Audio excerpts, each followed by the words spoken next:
అనుకూలత ఉంటే, ప్రభు నీ ప్రార్థనను ఆలకించి ఎన్ని కార్యాలకు జవాబులు ఇచ్చాడో ఒక డైరీ ప్రిపేర్ చేసుకుంటే సూపర్ ఉంటుంది. ఎప్పుడన్నా నీకు కృంగుబాటు వచ్చినప్పుడు ఆ డైరీ ముందేసుకొని ఆ కార్యాలన్నీ చదువుతూ ఉంటే మళ్ళీ విశ్వాసం రీఛార్జ్ అవుద్ది. ఇన్ని కార్యాలు నా ప్రార్థనలు ఆలకించి చేసిన దేవుడు ఇప్పుడు చేయడా అనే నిశ్చయత వచ్చింది. అందుకే దావీదు భక్తుడు అన్నాడు, నేను నీ కార్యములను జ్ఞాపకం చేసుకుంటాను అని. అర్థమైందా? మర్చిపోను, నేను వాటిని గుర్తు చేసుకుంటాను. గుర్తు చేసుకున్నప్పుడు ఏం జరిగిద్ది? బైబిల్లో దేవుడు కూడా చెప్పాడు. ఇప్పుడు మీరు ఎదుర్కొంటున్న ఈ పరిస్థితి చూస్తున్నారు. ఇంతకు మునుపు దేవుడు మీకు ఎట్టి కార్యములు చేసినవి మర్చిపోయారా? అవును, మర్చిపోయారు ఇశ్రాయేలీలనుంది. అయితే మనం మర్చిపోవద్దు, గుర్తుపెట్టుకోవాలి. ఆనాడు వాళ్ళు విశ్వాసం ద్వారా సాధించిన విజయాలు ఈనాడు మనకు సవాలిస్తే, మనం ప్రార్థించి మనం దేవుని ద్వారా పొందుకున్న కార్యాలు మనం గ్రంథస్థం చేయడం ద్వారా మన తరువాతి వారికి, మన తోటి వారికి అవి సవాలిస్తాయి. 2 చేతులు ఎత్తి స్తోత్రం చెప్దామా? గట్టిగా చెప్దామా? తప్పకుండా మీకు టైం ఉంటే, ఖాళీ సమయం, తప్పకుండా అవి రాయండి. అదొక మంచి ఆత్మీయ అనుభవం.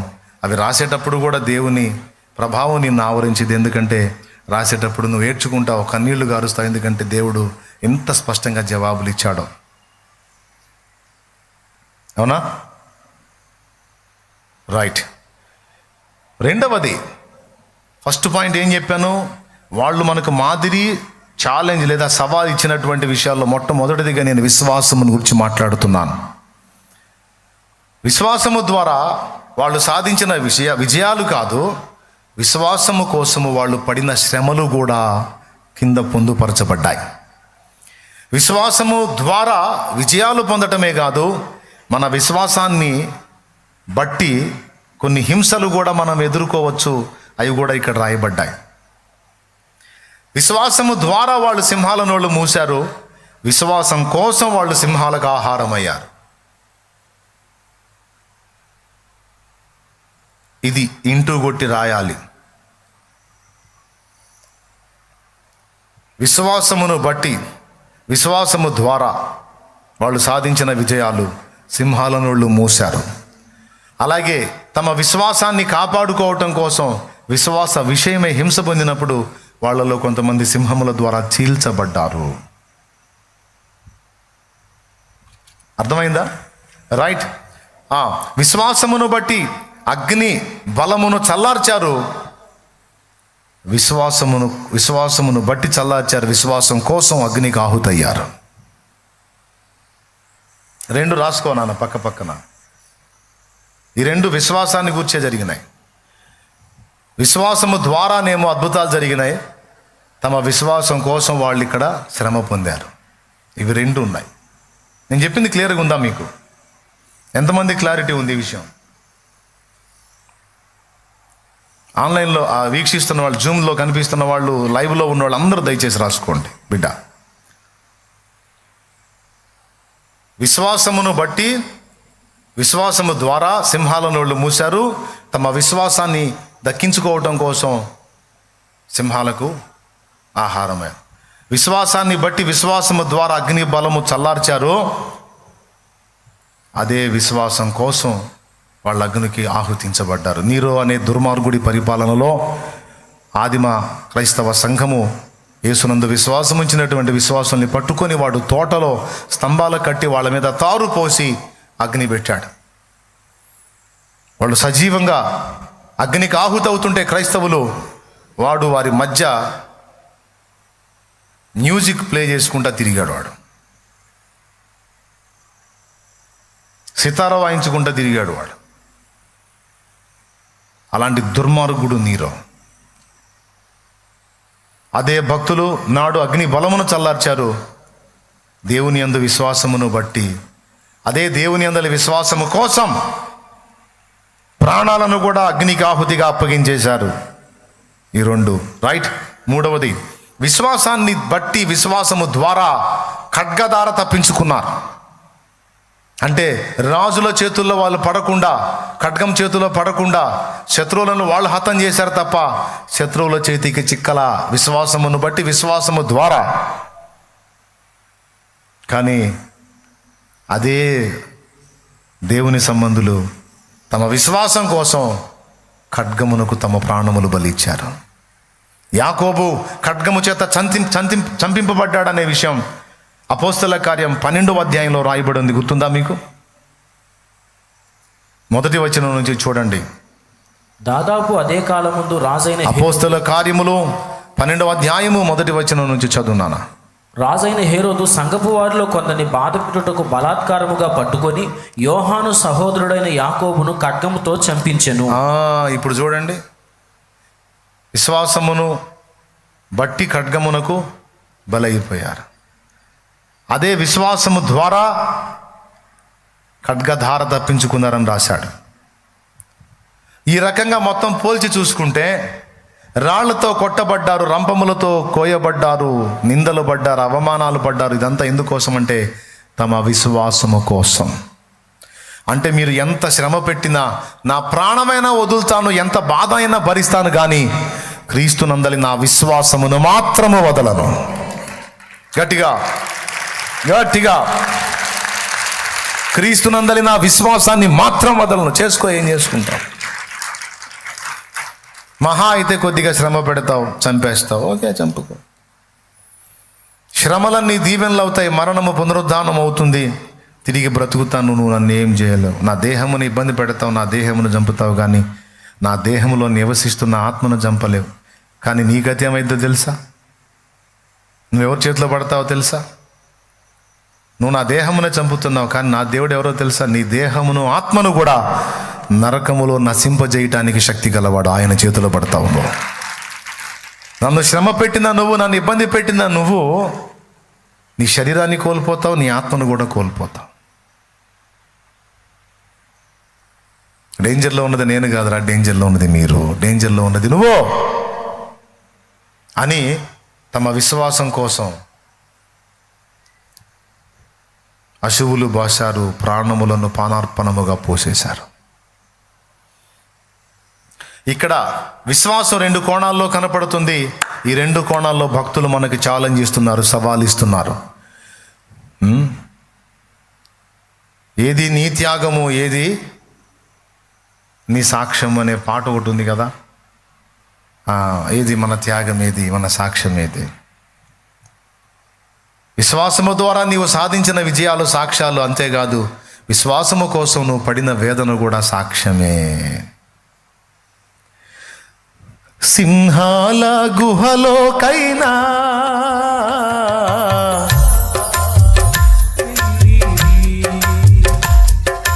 సింహాల గుహలోకైనా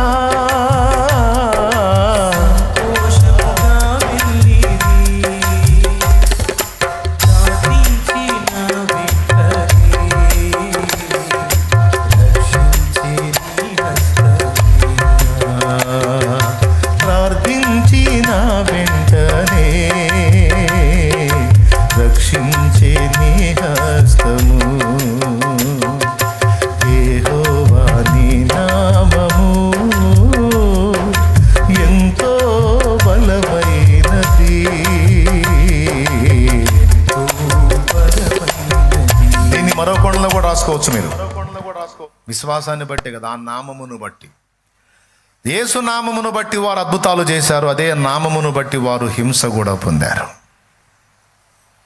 ఇవి 2 మనకు సవాల్, ఇవి 2 మనకు ఛాలెంజ్ ఇస్తున్నాయి. కాబట్టి ఈ 2 రాసుకోవచ్చు. విశ్వాసమును బట్టి దేవుడు నీ ఎడల చేసిన కార్యములను రాయొచ్చు. అదే విశ్వాసం కోసం నువ్వు పొందిన నష్టాలు, పడిన కష్టాలు కూడా రాసుకోవచ్చు. ఏడుస్తా కాదు, సంతోషంగా. ఎందుకోసం తెలుసా? ఇతరులకు మాదిరికరంగా, ఇతరులకు సవాల్ ఇవ్వటానికి, ఇతరులకు ఛాలెంజ్ ఇవ్వటానికి. రిచర్డ్ ఉర్మ్బ్రాండ్ అనేటువంటి దైవజనుడు ఒక బుక్ రాశాడు. మీకు తెలిస్తే, మీకు దొరికితే తెచ్చుకొని చదువుకోండి. సత్యం కోసం చిత్రహింసలు అనేటువంటి పుస్తకం. అబ్బా, దేవుని యందలి విశ్వాసాన్ని కాపాడుకోవటానికి వాళ్ళు ఎంత బాధలు పడ్డారు అందులో రాశారు. అవన్నీ చూసినప్పుడు మనకు ఛాలెంజ్, అరే ఇంత బాధలు వాళ్ళు పడితే ఏందిరా మనం పడింది, ఏందిరా మనం చేసింది దేవుని కోసం త్యాగం.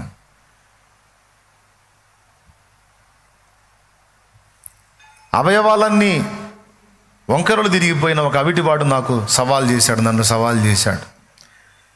ఒక సంఘం కట్టి, ఒక సంఘం దేవుని కృపలో కట్టి, దేవుని శక్తితో కట్టి, ఆ ఒక్క పరిచర్య చేసుకుంటా తిరుగుతున్న నన్ను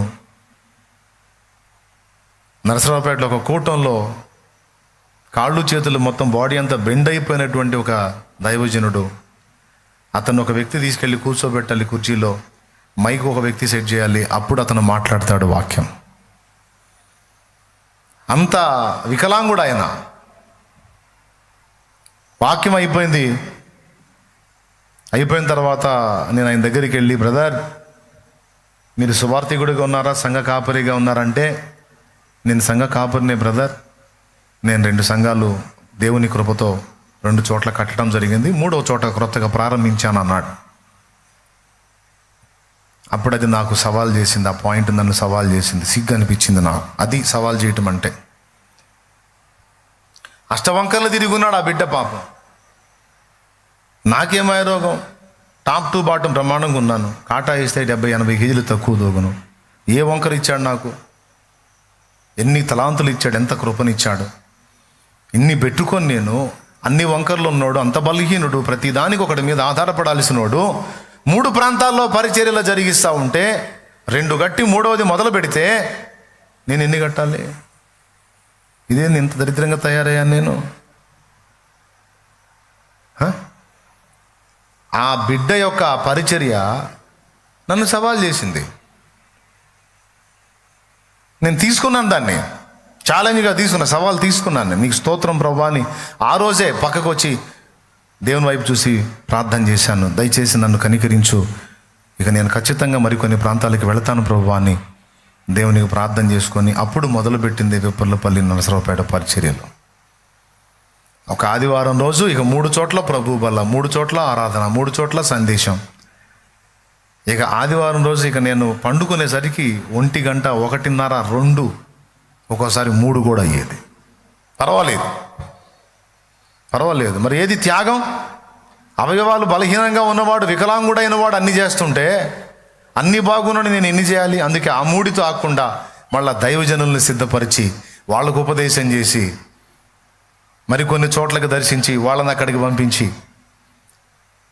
ఒక చోటకు దర్శించటం, ఒక చోట ఒక కుటుంబాన్ని ఆధారం చేసుకోవటం, ఆ బిడ్డను బట్టి అక్కడికి వెళ్ళటం, ఒక దైవజనుని సిద్ధపరిచిన వాడిని అక్కడ పరిచయం చేయటం, ఆ విధంగా దేవుని కృపను బట్టి వందలాది కుటుంబాలు ఈరోజు సేవక కుటుంబాలుగా మారిపోయాయి, దైవజనులు అయ్యారు. వందలాది ఫ్యామిలీస్ దైవజనుల ఫ్యామిలీస్ అయినాయి. అంటే వందల మంది దైవజనులు తయారై వందలాది సంఘాలు ఏర్పడటం జరిగింది. అంటే 3 సంఘాలతో ఆగకుండా దేవుడు ఆ ఛాలెంజ్ని నాకు చూపించి 300కు పరిగెత్తేటట్టు చేశాడు. దేవునికి స్తోత్రం కలుగునుగాక. అంటే ఏది మన త్యాగం, ఏది మన ప్రయాస, ఏది మన సమర్పణ, ఏది మన విశ్వాసం? విశ్వాసమును బట్టి సాధించిన విజయాలయ్యి, విశ్వాసం కోసం పడినటువంటి అవమానాలయ్యి, గాయాలయ్యి, బాధలయ్యి, ఇబ్బందులయ్యి, తిరస్కారాలయ్యి, దూషణలయ్యి దేవుని కృపను బట్టి నాకున్నాయి. నేను చెప్పాల్సిన అవసరం లేదు, మీరే చెబుతారు. నేను ఎన్ని తిన్నానో మీరే చెబుతారు, నేను చెప్పాల్సిన అవసరంలా. ఇంకా చెప్పాలంటే కొంతమంది నన్ను దూషించే దూషణలు చూసి కొంతమంది వాళ్ళు ఏడ్చారు. నేనేమో నవ్వుతా తిరుగుతున్నాను, అన్నని ఇలా అన్నారు, అన్నని ఇలా అన్నారు, అన్నని ఇలా అన్నారు, అన్నని ఇలా అన్నారని కొంతమంది బోరును ఏడ్చారు. కొంతమంది తల్లులు అయితే దూషించిన వాళ్ళని శాపాలు పెట్టారు. మీరు నాశనం అయిపోతారా, నా బిడ్డ మీద పడ్డారు, నా బిడ్డ మీద పడ్డారు, మీరు అట్లా పోతారు ఎట్లా పోతారు అని శాపాలు పెట్టారు. వాళ్ళ హృదయాలు గాయాలైపోయినాయి. కానీ నేను ఇక్కడ హాయిగా గేయాలు పాడుకుంటాను. దేవునికి స్తోత్రం కలుగునుగా. సో మొదటి విషయంలో ఇది కీలకమైన విషయమా కాదా? ఈరోజు సేవకులకు దేవుని కృపను బట్టి ఈ పరిచర్య ఒక సవాల్. ఇంకా సవాల్ ఇవ్వటానికి రేజ్ అవుతున్నా దేవుని కృపలో. దేవుడు రేజ్ చేస్తున్నాడు. ఇంకా నేను ప్రశాంతంగా లేదు, ఇంకా తిరుగుతూ ఉన్నా, ఇంకా చేయాలి. ఒకరోజు కూడా ఖాళీగా ఉండేదానికి లేదు నా మనసు. గడిచిన వారంలో కొన్ని ప్రాంతాలు వెళ్ళి వచ్చాను, సంఘాల దగ్గర దర్శించి వచ్చాను. తుని, రావులపాలెం, రాజమండ్రి, గడిచిన వారంలో ఒరిస్సా.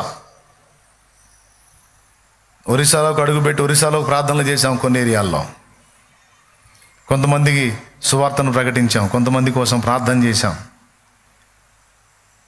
అంతేకాదు ఈ 3 ప్రాంతాల్లో దేవుని కృపను బట్టి సంఘాలు ఏర్పడ్డాయి. బిడ్డలు ఉన్నారు, ఆత్మీయ బిడ్డలు. వాళ్ళని దర్శించి వాళ్ళ కోసం వాళ్ళకు వాక్యం చెప్పి వాళ్ళకు ప్రార్థన చేసి వచ్చాను. మళ్ళా ఆ 4 ప్రాంతాలు దర్శించుకుంటానే 2 లైవుల్లో మీకు అందుబాటులోకి వచ్చాను. బుధవారం వచ్చాను, శుక్రవారం కూడా వచ్చాను. బుధవారం గురువారం దైవజనుల మీట్లో కూడా వచ్చి శుక్రవారానికి ఇక్కడికి వచ్చేసానులే. బుధవారం గురువారం 2 లైవుల్లో అందుబాటులోకి ఉన్నాను. 4 ప్రాంతాలు దర్శించాను. వారమంతా దేవుని పనిలో. ఇక నిన్న సోమవారం రోజు కొన్ని కార్యాలు జరిగించాను. నిన్న మంగళవారం తిమ్మ సముద్రంలో సంఘం ఉంది, అక్కడికి వెళ్ళి నూనె పోసి వచ్చాను. మందిరానికి దేవుడు స్థలం ఇస్తే పోయి నూనె పోసి వచ్చాను. ఇంకొల్లు ప్రాంతాన్ని దర్శించి, ఇంకొల్లు పరిచర్యను దర్శించి, అక్కడి నుంచి తిమ్మ సముద్రం 2 ప్రాంతాలు విజిట్ చేసి వచ్చాను నిన్న. ఈరోజు మీ మధ్యలో ఉన్నాను. కూటమి అయిపోయినాక మళ్ళీ ఇంకొక ప్రయాణం, రేపు ఒకటి, వరుసగా ఖాళీగా ఉండేదిలే. ఎందుకు ఇలా అంటే, నన్ను వెంబడించే వాళ్ళకి అదొక ఛాలెంజ్, నన్ను ఫాలో అవుతున్న వాళ్ళకి అదొక సవాల్. ఏయ్ నా తమ్ముడా, ఒక సంఘం కట్టి 2 సంఘాలు కట్టి 3 సంఘాలు కట్టి అబ్బో పెద్ద వెలగబెట్టానని ఫీల్ అవ్వటం కాదు. ఏరి నీ దగ్గర లేచిన దైవజనులు ఏరి, వాళ్ళ ద్వారా కట్టబడిన సంఘాలయ్యి, వాళ్ళ ద్వారా జరిగిన పరిచర్య ఏది? ఇదిగో దేవుని కృపను బట్టి ఇదిగో ఇంతమంది దైవజనులు లేచారు, ఇన్ని ప్రాంతాలు వెళ్ళి సేవ చేస్తున్నారు. ఇదిగో మెయిన్ బ్రాంచ్లు ఇన్ని ఆత్మలు రక్షించబడుతున్నాయి. ఇక్కడ ఆత్మల రక్షణ కార్యం, సంఘాల ఉత్పత్తి, సేవకుల సిద్ధపాటు, వాళ్లకు సపోర్టుగా నిలవటం, వాళ్ళు పరిచయం చేసినప్పుడు వాళ్ళకి వెన్నుదన్నుగా ఉండటం, భరోసాగా ఉండటం. అలాగే సంఘాలు కట్టించి సిద్ధపరిచిన బిడ్డలకు ఐడియాలజీ ఒకటి ఏర్పాటు చేసుకొని మందిరాలు కట్టడం. ఎక్కడా ఖాళీ లేదు. విజయ్ మిగిలిన వాళ్ళందరికీ అది ఛాలెంజ్, అది సవాల్. మీకు దమ్ముంటే నేను ఇంత దూరం పరిగెత్తా, అందులో కొంతైనా రండి, మీకు దమ్ముంటేనే ఛాలెంజ్ అన్నమాట. కొంతమంది కాకపోతే కొందరైనా తీసుకుంటారని నా విశ్వాసం. కొంతమంది నిద్రమోహం వాళ్ళు ఉంటారు, ఇక్కడ ఎంత ఛాలెంజ్ ఉన్నా సరే ఒక్క మాటలు కొట్టేస్తారు. అబ్బో ఆయన ఏడ మనం ఏడ, అసలు మన వల్ల కాదంటారు. ఇది ఎదవతనం, దట్ ఈజ్ ఎదవతనం. ఆయన ఏడ మనం ఏడ అనే డైలాగులు వద్దు. ఆయన చేస్తే అందులో కొంతైనా మనం చేయాలి, కొంతైనా చేయాలి. చేస్తూ ఉంటే ఏమో దేవుడు ఆయనంత చేపిస్తాడు, ఆయనకు మించి చేపిస్తాడు. దేవునికే స్తోత్రం. నాకు ముందున్న దైవజనులు నేను ఆ విధంగానే ఛాలెంజ్గా తీసుకున్నాను, సవాలుగా తీసుకున్నాను. వాళ్ళ భక్తిని, వాళ్ళ సేవని, వాళ్ళ విశ్వాసాన్ని, ప్రార్థనా జీవితాన్ని, పవిత్ర జీవితాన్ని ఛాలెంజ్గా తీసుకొని తిప్పలు పడుతున్నాను నేను. నన్ను వెంబడించే వాళ్ళకు కూడా ఆ ఛాలెంజ్ ఇవ్వాలని ఆరాటపడుతున్నా. అందులో మొదటిదిగా విశ్వాసాన్ని చెప్పాను, 2 సేవ చెప్పాను. భక్తుల సేవా జీవితము మనకొక సవాల్. కొంతమంది స్త్రీలు ఉన్నారు, పండిత రామాబాయి అనంగా, ఎమికార్ మైకేల్ అనంగా, మదర్ తెరీసా అనంగా, స్త్రీలలో కొంతమంది సువార్థికులు అంటున్నారు, అద్భుతంగా దేవుని కోసం వాడబడిన వాళ్ళు. ఈ మధ్య ఒక బుక్ కూడా రిలీజ్ చేశారు మన వాళ్ళు. తండ్రి సన్నిధి వైపు నుంచి ఒక మిషనరీ స్టోరీ మీటింగ్స్లో రిలీజ్ అయింది. మరి తీసుకొని చదివారో లేదో. స్త్రీలు చదవాలి. కొంతమంది స్త్రీలు, కొంతమంది పురుషులు, వారి సేవ, వారి పరిచర్య విధానం, మేరీ స్లెస్సర్ అనంగా, ఇట్లా రకరకాల వాళ్ళు ఉన్నారు. అది బుక్, ఒక మిషనరీ జీవిత చరిత్ర, ఒక స్త్రీ, ఆమె భలే ఉంటుంది స్టోరీ, ఇంట్రెస్టింగ్గా ఉంటుంది, చదవచ్చు.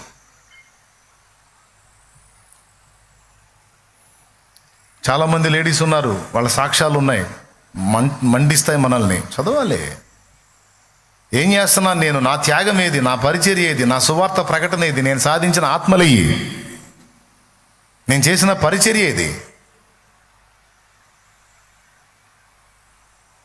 భారాన్ని రేపుతాయి. చదవాలి, ఛాలెంజ్ తీసుకోవాలి. భక్తుల విశ్వాసంలో 2 కోణాలు చెప్పాను. అలాగే భక్తుల సేవలో కూడా మనం సవాలు చేయబడతాం.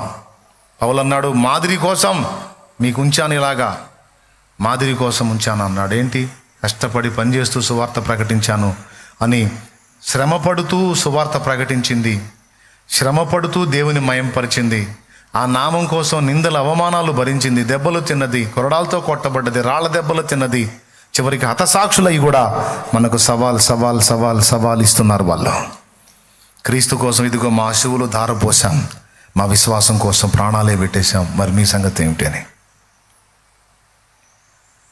ఒకసారి ఆలోచించండి. దైవ జనాంగం, విశ్వాసగణం సేవ కొరకు సవాల్ చేయబడాలి. వాళ్ళ నివాసాలనే మందిరాలుగా కేటాయించేశారు. వాళ్ళ నివాసాలని, వాళ్ళ సామాన్లన్నీ ఒక పక్కకు సర్దుకొని వాళ్ళు ఉండే నివాసాలని దేవుని పరిచర్య కొరకు అప్పచెప్పారు ఆనాటి అపోస్తల కార్యాల్లో. ఈరోజు కూడా దేవుని కృపను బట్టి నా ఆత్మీయ బిడ్డలో కొంతమంది ఆత్మీయ బిడ్డలు వాళ్ళ గృహాలలో దేవుని మందిరానికి, దేవుని సన్నిధికి స్థానం ఇచ్చి అక్కడ పరిచర్యను ప్రారంభించి అందులో సపోర్ట్ చేసి చివరికి ఒక సంఘం ఏర్పడిన తర్వాత బయట ల్యాండ్ తీసుకొని మందిరం కట్టి అక్కడికి షిఫ్ట్ అయిన దాకా వాళ్ళ సామాన్లన్నీ సర్దుకొని వాళ్ళు ఇబ్బందులు పడతా కూడా దేవుని పరిచర్య జరగటానికి నాంది పలికారు. మంగళగిరిలో ఒక గుడిసెలోకి వెళ్ళాను నేను. గుడిసె చిన్నది పాపం, 2 యవనస్తులైన కొడుకులు, భార్యాభర్త కుటుంబం అది. కానీ ఆదివారం వచ్చేసరికి వాళ్ళు ఏం చేశారో తెలుసా? దైవజనుడు ఇక్కడ నుంచి బిడ్డ అక్కడికి వెళ్ళేసరికి సామాన్లన్నీ ఒక పక్క సర్దుకొని ఒక కట్టను కట్టేస్తారు దానికి అడ్డం. ఆ గుడిసె మొత్తం ఖాళీగా ఉండేటట్టుగా ఒక 20 మంది పట్టేటట్టు దాన్ని ఖాళీ చేసి ఆ గుడిసెలో ప్రేయర్ పెట్టుకోవడానికి గుడిసెలో స్థానం ఇచ్చారు. కోట్లకు పడగలెత్తిన కోటీశ్వర్లు ఉన్నారు, పెద్ద పెద్ద భవంతులు ఉన్నాయి, ఎకరాల స్థలాలు ఉన్నాయి, అనేక రకాల స్థలాలు ఉన్నాయి. కానీ పిల్లికి బిచ్చం పెట్టరు, సచ్చిన ఎట్లా ఉంటుందంటే ఎంగిల్ చేత్తో కాకిని దోలరు, సచ్చినా దేవుని కొరకు ఇంత త్యాగం చేయరు. కొన్ని బతుకులు మళ్ళీ దేవుడి గురించి పెద్ద పెద్ద మాటలు మాట్లాడుతూ ఉంటారు, అబ్బో మహాభక్తుల్లాగా పిక్చర్ ఇస్తూ ఉంటారు. నేను లోపల పగలబడి నవ్వుకుంటా ఇవన్నీ ముచ్చట్లు ఆపాలని. దేవునికి స్తోత్రం, హల్లెలూయా. అన్ని అవకాశాలుండి కూడా దేవునికి ఇంత స్థానం ఇయ్యరు. కానీ మనం కనపడితే పెద్ద పెద్ద ముచ్చట్లు మాట్లాడుతూ ఉంటారు దేవుడి గురించి. అసలు నిజంగా బ్రదర్ అది, ఇది బ్రదర్, అది బ్రదర్, ఇది బ్రదర్ అని నేను నవ్వుకుంటూ ఉంటా. ఈ అన్ని షోలు ఎవరికి తెలియదు, నాకు తెలియదే. ఎవరి దగ్గరైనా వేయవచ్చు కానీ ముందు నా దగ్గర మాత్రం అస్సలు పనికిరావు. దేవునికి స్తోత్రం. ఏం చేశావు నువ్వు? ఈ ముచ్చట్లు ఆపు. అదిగో అది చూడండి, అది గుడిసె. అది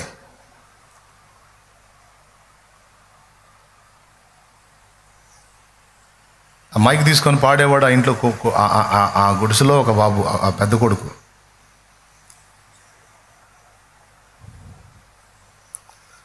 ఈరోజు ఆ చిన్న పరిచర్య, ఈరోజు అక్కడ ఒక మందిరం, దాదాపు 100 మంది కంటే ఎక్కువ మంది ఆరాధిస్తూ ఉన్నారు మంగళగిరి మందిరంలో. తెచ్చేనాడు ఈ లోకంలోకి ఏం వచ్చేనాడు ఈ లోకంలోకి ఏం తేలేదు, సత్యనాడు ఏం తీసుకొని పోం. ఈ మధ్యలో ఉన్న ఈ జీవితంలో మనకున్న దాన్ని దేవుని కొరకు అంత త్యాగం చేస్తే నష్టపోతామా, నాశనం అవుతామా? దేవుని కొరకు ఇచ్చి నష్టపోయిన వాళ్ళు, నాశనమైన వాళ్ళు ఎవరన్నా ఉన్నారా? ఆయన అన్యాయస్తుడా? ఆయన శక్తి గలవాడు కాదా? ₹1 దేవుని కొరకు మనం ఒక ఇంత త్యాగం చేస్తే ₹1,00,000 ఇచ్చే దమ్మున్నోడు కాదా? కానీ కొంతమంది బుద్ధి, మంచోడి బుద్ధి మాంసం దగ్గరని ముచ్చట్లు మాత్రం మామూలుగా చెప్పరు. కానీ దేవుడికి అంత స్థలం, అంత స్థానం, అంత ఆశ్రయం కల్పించరు. అలాంటి వ్యక్తులు కూడా ఒక సవాల్. కొంతమంది భక్తుల జీవితాల్లో తమకున్న వాటిని దేవుని కొరకు అలాగా పణంగా ఇచ్చేశారు. తమ చర స్థిరాస్తులను నమ్మి కూడా తెచ్చి అపోస్తలుల పాదాల దగ్గర పెట్టానా, సేవకు వాడండి అన్నారు. అదిగో ఫస్ట్ గుడిసె చూశారు, ఇప్పుడు మందిరం చూస్తున్నారు. పోయినేడు ప్రతిష్ఠ చేసి వచ్చాం, గుర్తుందా? పోయినేడు ప్రతిష్టలో మంగళగిరి మందిరం కూడా ఉంది. ఇప్పుడు ఇంకా వరుసగా ప్రతిష్టలు ఉన్నాయి. మందిరాలన్నీ రెడీ అవుతున్నాయి. కొన్ని రెడీ అయినాయి, కొన్ని రెడీ అవుతున్నాయి. అన్ని ఫైనల్ అయినాక ఓ పక్క నుంచి మళ్ళీ ప్రతిష్టలు మొదలు పెడతా దేవుని చిత్తం అయితే. దేవునికి స్తోత్రం కలుగును గాక. హల్లెలూయా, హల్లెలూయా, హల్లెలూయా, హల్లెలూయా. ఏది నీ త్యాగము? ఏది నీ దేవుని కోసం చేసే త్యాగం? ఏది నీ డైరీలో రాసుకోవటానికి? ఇదిగో నా నివాసముని ఇచ్చాను, ఇదిగో నాకు దేవుడిచ్చింది ఇచ్చాను, ఇదిగో ఇలా చేశాను అలా చేశాను. ఏది? ఈరోజు ఇంత మందిరము, ఇంత ప్రదేశంలో మనం ఆరాధిస్తున్నాం, ఇన్ని సౌకర్యాలు పొందుతున్నాం. ఇదంతా ఎవరి త్యాగమో తెలుసా? మీలాగా కూర్చున్న వాళ్ళలో కొంతమంది తమకున్న స్థిర చర ఆస్తులను అమ్మి, వాళ్ళ వెండి బంగారాలను అమ్మి తెచ్చి నా చేతుల్లో పెడితే, ఈ స్థలం ఏం తక్కువ రేటు ఉంటుందా? ఈ మందిరము, ఈ పరిచర్య, ఇదంతా. అందుకే ఎవడన్నా దీని జోలికి వస్తే వాడు నాశనం అవుతాడని ఎందుకు చెప్తున్నానంటే, వాడు దెబ్బతింటాడని ఎందుకు చెప్తున్నానంటే, ఇదేదో ఎవడో ఏమండి అమెరికన్ డాలరు, $1 పెడితే ఇండియాలో 85-90 రూపాయలు వస్తాయి అమెరికన్ డాలర్కి. వాడు $1,00,000 ఇచ్చాడు అనుకో, ఇక్కడ ఇంచుమించు 80 నుంచి 90 లక్షలు అయింది. అట్లాగా ఏంది, అక్కడ 1,00,000తో ఇక్కడ 80 లక్షలు చేసుకొని చేసింది కాదు ఇది. పరిశుద్ధుల రక్తం. ఉద్యోగాలు చేసుకుంటూ, వ్యాపారాలు చేసుకుంటూ, కూలి పని చేసుకుంటూ, నానా రకాలుగా శ్రమ పడుతూ, నా దేవునికని వాళ్ళ కష్టార్జితంలో నుంచి, బిడ్డలు చదువుకొని జాబులు వస్తే దానిలో నుంచి తీసుకొచ్చి, వాళ్ళ త్యాగ ఫలం, వాళ్ళ సమర్పణ, వాళ్ళ బంగారము వెండి సమస్తము. ఒక అక్క తనకున్న నివాస స్థలాన్ని అమ్మేసి తీసుకొచ్చి చేతిలో పెట్టింది. ఇంకొక అక్క తనకున్న భూమిని అమ్మి తీసుకొచ్చి చేతులు. అట్లాగే ఎంతోమంది వాళ్ళ కలిగినటువంటి సమస్తమును అమ్మి, నా దేవుని పని జరిగితే చాలు, నా బిడ్డలకు నా దేవుడే చూసుకుంటాడని. అయితే దేవుడు వారికి ఏం తక్కువ చేయలే. ల్యాండ్ అమ్మి మందిరానికి ఇచ్చినాక 2 బిడ్డలకి జాబులు వచ్చినాయి, వివాహాలైనాయి, పిల్లలు సూపర్గా ఉన్నారు. వాళ్ళ 2కి జాబ్స్ ఇచ్చాడు దేవుడు, నంబర్ 1గా ఉన్నారు. మళ్ళీ 2 భారం కలిగిన పిల్లలే. అట్లాగే ఎంతమంది ఎన్ని రకాల త్యాగాలు చేశారో వాళ్ళందరినీ నా తండ్రి బ్లెస్ చేస్తూ వచ్చాడు, కానీ ఎవరిని నష్టపుచ్చిన దాఖలా లేదు. మనం ఆలోచన చేయాలి, ఏం చేస్తున్నాం మనం దేవుని కోసం? భక్తులు సవాలిస్తున్నారు. ఈరోజు మంగళగిరి గడ్డ మీద తండ్రి సన్నిధి పరిచర్య ఉందంటే, ఆ గుడిసెలోనైనా అంత చోటు ఇవ్వకపోతే ఎక్కడ పెట్టేవాళ్ళం కూటం? ఆ రోజు ఆ గుడిసెలోకి వెళ్ళి, ఆ రోడ్డు పక్కన లంకలో ఉన్న గుడిసెలోకి వెళ్ళి కూటం పెడితే ఎంతమంది ఎగతాళి చేసి ఉండొచ్చు, ఎంతమంది నవ్వు ఉండొచ్చు. ఇది జరిగిద్దంటావా, ఇది అయ్యిద్దంటావా? కానీ స్థిరపరిచాడు, అయ్యింది, నిలబెట్టాడు, జరిగింది. దాన్ని స్థిరపరుస్తాడు యేసు నామములో నా తండ్రి. ఆమెన్. అట్లాగా నీ నివాసంలో ఎందుకు స్థానం ఇవ్వకూడదు? 10 మంది వచ్చి అక్కడ సమకూడి ఒక ప్రార్థనా కూటం. నీ ఊర్లో సరైన సేవ లేదు కదా, సరైన పరిచర్య లేదు కదా, సరైన మందిరం లేదు, సరైన సంఘం లేదు కదా, ఆత్మల భారం కలిగిన ఒక పరిచర్య లేదు కదా. నువ్వెందుకు నాంది పలకూడదు? నువ్వెందుకు ఆహ్వానించకూడదు? నువ్వెందుకు తలుపులు తెరవకూడదు దేవుని సువార్తకి, దేవుని సేవకి? నువ్వెందుకు సేవకు రాకూడదు? నువ్వెందుకు దేవుని పరిచర్యకు రాకూడదు? ఎవరో చేయాలని నువ్వెందుకు పక్కన తిరగాలి, పైన తిరగాలి? నీకు లేదా? నీకు చదువు ఉందిగా, నీ జ్ఞానం ఉందిగా, ఆత్మల భారం లేదా? అనేకులు కష్టపడి ప్రాణాలు పణంగా పెట్టి సువార్త మోసుకొస్తే అది విని నువ్వు మారు మనసు పొంది రక్షణ పొంది పరలోక రాజ్య వారసుడు అయ్యావే. ఇతరుల త్యాగంతో నువ్వు రక్షింపబడ్డావే. మరి ఇతరుల రక్షణ కోసం నీ త్యాగం ఏది? నీ పరిచర్య ఏది? నీ సేవ ఏది? నీ సమర్పణ ఏది? నీ భారం ఏది? కదలాలిగా నువ్వు కూడా, చేయాలిగా నువ్వు కూడా త్యాగం. పాయింటేనా? ఎవరికి వాళ్ళు ఆలోచించుకోవాలిగా. ఆ జూమ్లో ఉన్నవాళ్ళు ఆలోచించుకోవాలిగా, ఆ లైవ్లో ఉన్నవాళ్ళు ఆలోచించుకోవాలిగా, ఇక్కడ కూర్చున్న వాళ్ళు ఆలోచించుకోవాలిగా. అందరూ ఆలోచించాలి కదా. ఏం చేస్తున్నాం మనం? ఎక్కడిచ్చాం అవకాశం? ఎలా చేశాం దేవుని కొరకు? ఒకవేళ దేవుని కొరకు చేస్తుంటే రాయి, డైరీలో రాయి, ఇదిగో నా దేవుని కొరకు ఇది నా జీవితంలో జరిగిన కార్యం, నా త్యాగం, నా తండ్రి కొరకు నేను చేసిన కార్యాలని గుర్తురాయి.